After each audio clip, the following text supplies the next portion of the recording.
Welcome to a deep dive into early Mormon thought. You wanted to understand, right, like the core beliefs and the society they were building, and we've got some incredible primary sources for that. Yeah. Sermons, legal arguments, personal reflections.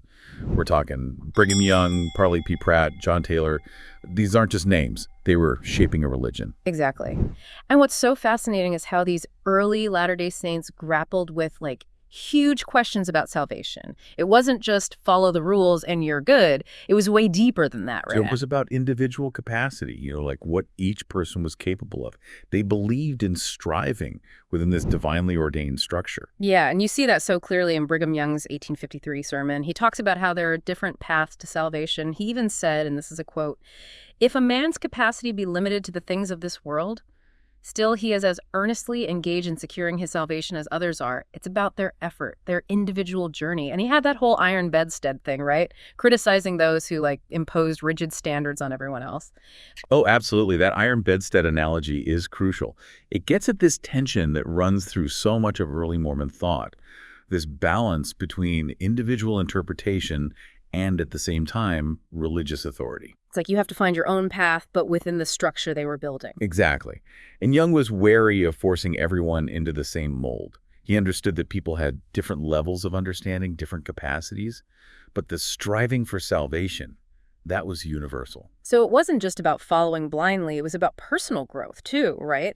This idea that truth unfolds over time. Absolutely. I mean, listen to Young in another 1853 sermon. He says, "We are not able to comprehend all things, but we can continue to learn and grow until all will be perfectly clear to our minds." This concept of continuous revelation, of truth being revealed piece by piece, it's foundational for them. That makes their openness to new doctrines, even the ones considered radical, make more sense. Exactly. They believed God was still speaking, still revealing his will. Which leads us to another big one, death. And Parley P. Pratt had some, shall we say, unconventional views on that. I mean, we have no dead. That's quite a statement. It really is. Pratt turns the common understanding of death on its head. He's saying we're all living spirits, just existing in different states. Death isn't the end. It's a transition. What I find fascinating is how he talks about communication with with those who've passed on. He says it's limited by both parties' understanding. You have to be on the same wavelength. It's like trying to explain, quantum physics to someone who's never even seen a physics book. You need that shared foundation of knowledge. So these early Latter-day Saints, they had this unique view of salvation, the afterlife, but they were also, creating a new society. And that stemmed from their understanding of, divine guidance or the lack of it throughout history. Oh, absolutely. And Parley P. Pratt dives right into that. He talks about humanity straying from God's plan, choosing their own governments, their own religions. He even compares the spiritual understanding of a 1,000-year-old spirit to some big-shot religious figures of his time, basically saying they're no closer to God's truth. That's a pretty bold statement. It is, and it highlights how strongly they believed in Joseph Smith's claim of restoring the true gospel. They saw themselves as having the full picture while everyone else was in the dark. But how did that translate to their daily lives? What was Brigham Young, their leader, emphasizing within this new society? Young was big on personal accountability, on looking inward. Cease your contention and bad feelings, he'd say. He wanted harmony, not just between people, but within each person, aligning themselves with God's will. There's that tension again, right? Individual action, but within this divinely ordained framework. Exactly. And it makes his observations about finding peace in the Utah valleys all the more interesting, especially considering all the persecution they faced before that. It was a hard-won peace, born out of that adversity. And they were determined to build a strong foundation for their children. Young put huge emphasis on mothers, on their role in shaping character, right? Absolutely. They were seen as essential in shaping future generations.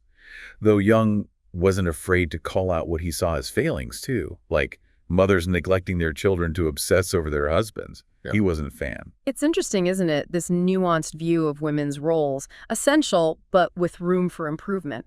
And it seems like they applied this nuanced thinking to everything, even language itself. Oh, absolutely. Sure. Young has this fascinating talk where he basically says that even English, the language of the Book of Mormon, has its imperfections. He hints that it might evolve, become a better tool for expressing their evolving understanding of God.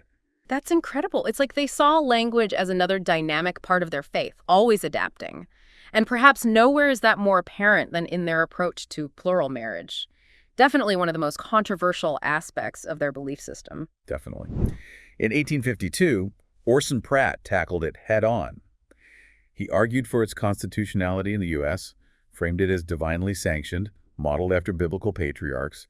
He even said, "We believe it ought to be done," talking about the death penalty for adultery, though he clarified it wasn't actually being practiced. It's a stark reminder of the moral code they were striving for.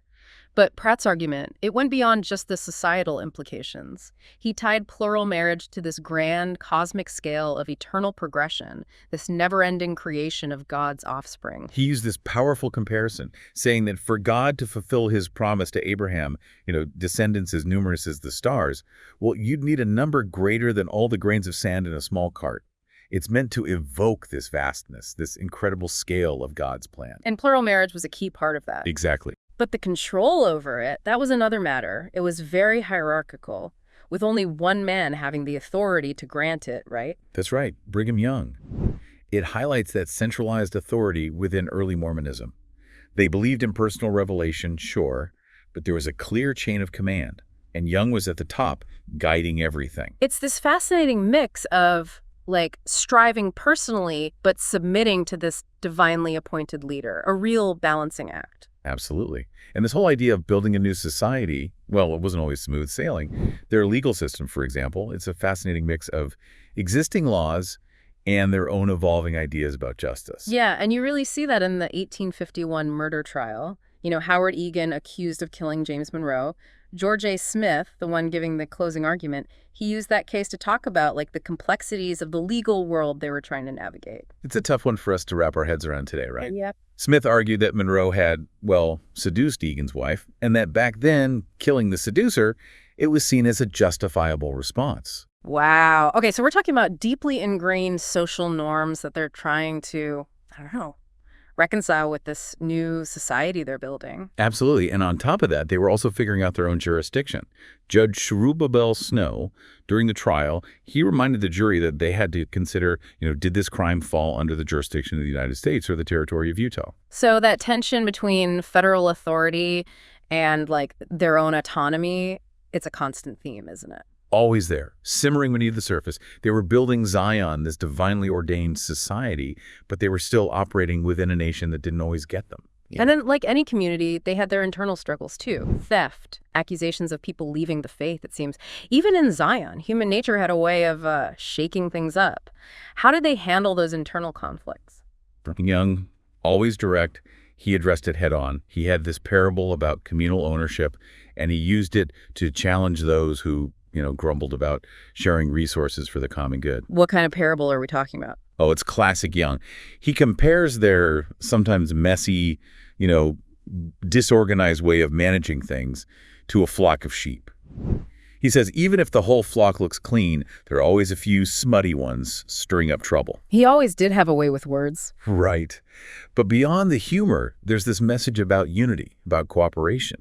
It's a reminder that their strength, it came from working together, not just looking out for number one. So it's about more than just sharing resources. It's about the spiritual health of the whole community. Exactly. And Young, he called out hypocrisy wherever he saw it. He'd challenge people who were quick to judge, but didn't live up to their own standards. He was big on walking the walk, not just talking the talk. He'd say true love for God, true faith, it showed up in your actions, even in things like paying your debts. It's something that still resonates today, right? Real faith, it's about how you live your life every single day. It's not just about what you say on Sunday. It's about Monday through Saturday, too. And that commitment to action, it extended to how they interacted with Native Americans, too. Oh, definitely. Brigham Young, he knew conflict was a reality. He stressed preparedness, but also framed those challenges as opportunities for, spiritual growth. I'm thinking about his statement, "Amen to the present Indian trouble."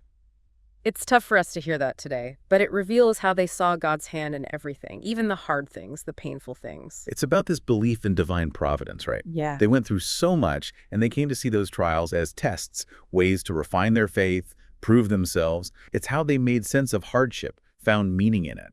So facing challenges head on, whether from outside or within their own community, that was a constant. But how did they balance that need for collective action, for submitting to God's will, with this idea of individual salvation? How did they define what it meant to be a Latter-day Saint, day in and day out? That's a great question.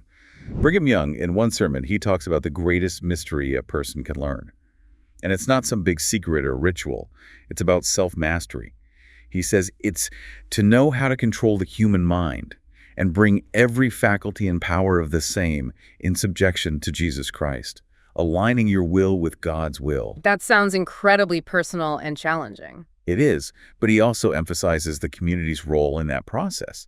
He says it's easier to learn and grow when you have others to guide you, support you, and yeah, sometimes even correct you. Like a built-in support system, but also a way to hold each other accountable. Exactly. They truly believed that salvation wasn't a solo mission.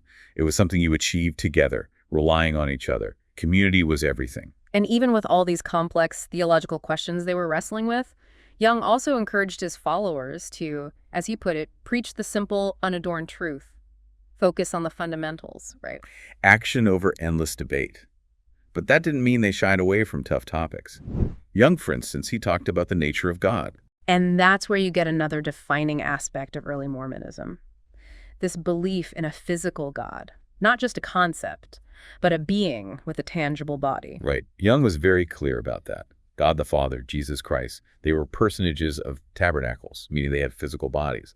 The Holy Ghost, a spirit, and that belief, it impacted everything. It wasn't just some abstract theological idea, it was woven into the fabric of their daily lives. They saw God's hand everywhere, constantly sought his guidance, and that close personal relationship, that's what fueled their desire to share their faith. It was a divine mission, and it demanded everything. Sacrifice, unwavering dedication, and they faced opposition head on. They weren't content to sit back and wait for things to happen. They were building God's kingdom on earth actively. And that kingdom building, it wasn't all about spiritual matters either. It was about practical, everyday things too, like when Young preached about tithing. Oh, absolutely. He talked about financial responsibility, supporting the church, even pleaded with people to help alleviate their debts. Building a new society took resources, plain and simple. That's what I find so fascinating about them, you know? It's this blend of deep spiritual conviction and this very practical, hands-on approach to life.